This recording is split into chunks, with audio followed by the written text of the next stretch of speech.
अद्याप ते मिळालं नाही.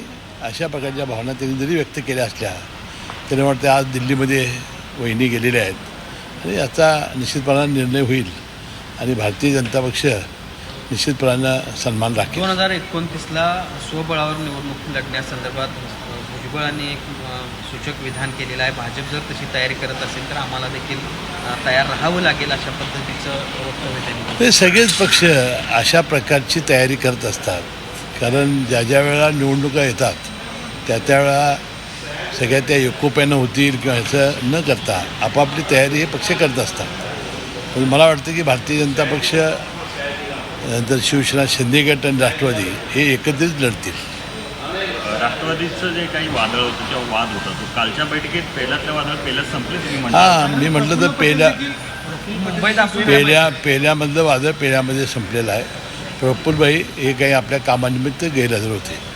प्राजक्त तनपुरे भाजप प्रवेश करतील अशा नाही, ते विधानसभेला त्यांनी लढवलं नाही, त्याच वेळा ते सिद्ध झालेलं होतं. साहेब, गोकुळची घटिका समीप आली अशा पद्धतीचं तुम्ही वक्तव्य केलेलं होतं आणि त्यानंतर काही दिवसातच निवडणुकीचा कार्यक्रम एक प्रकारे जाहीर झाला आहे.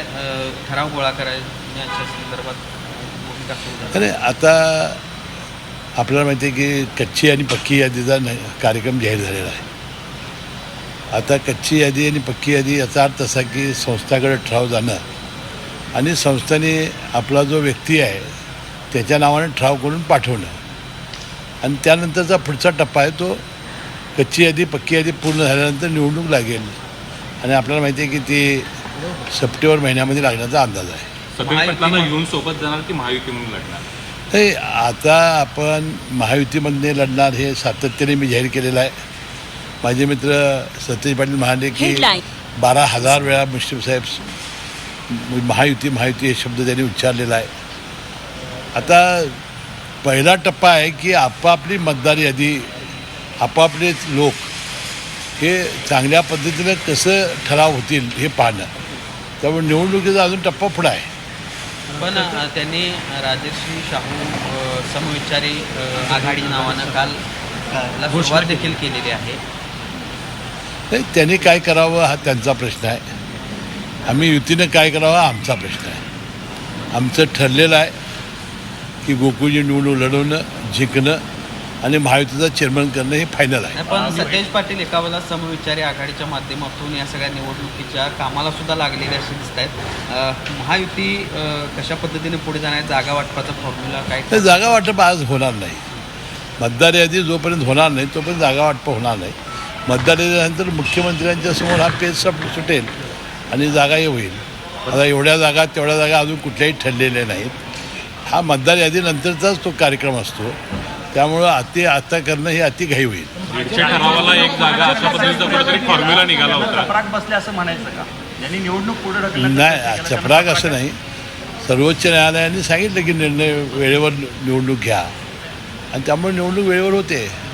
गोकुळच्या निवडणुकीच्या पार्श्वभूमीवर सध्या एक हलाल सर्टिफिकेट बाहेर आलेलं आहे. नावेद मुस्लिमांवर आरोप करण्यात येत आहे. नेमकं काय प्रकरण आहे? मी काल माहिती घेतली. अशा पद्धतीनं चुकीच्या पद्धतीनं आपल्याला गोकुळा अनेक दिवसापासून अझरबैजान आणि आखाती देशामध्ये आपण तूप लोणी पाठवतो. त्यासाठी अशा सगळ्या इंटरनॅशनल निर्यातीसाठी अशा सर्टिफिकेटची आवश्यकता असते आणि ते फार 2022 सालीच काढलेलं आहे. नवीद मुश्रीफ तर आत्ताच चेअरमन झाले. कशालाही जोडणं काय जोडणं याचं मला आश्चर्य वाटतं. असेल तुम्ही जाऊन नाही, त्यांची जी अट आहे ना इंटरनॅशनल त्याच्यामध्ये, तुम्ही जाऊन ते ह्याला विचारा ना. पण मग हा मुद्दा आत्ताच येण्याचा काय असं आता हे बघा, कोणाला काही काम नाही. आता निवडणूक तर लागलेली आहे. आता निवडणूक लागल्यानंतर जे निवडणूक लागणार नाही म्हणतो ते त्यांना आता अशा काहीतरी गोष्टी लागत आहेत. वास्तविक तुम्ही हे प्रशासनाला जाऊन विचारलं पाहिजे माझ्यापेक्षा. मी काल माहिती जेवढी घेतली म्हणून तुम्हाला बोललो.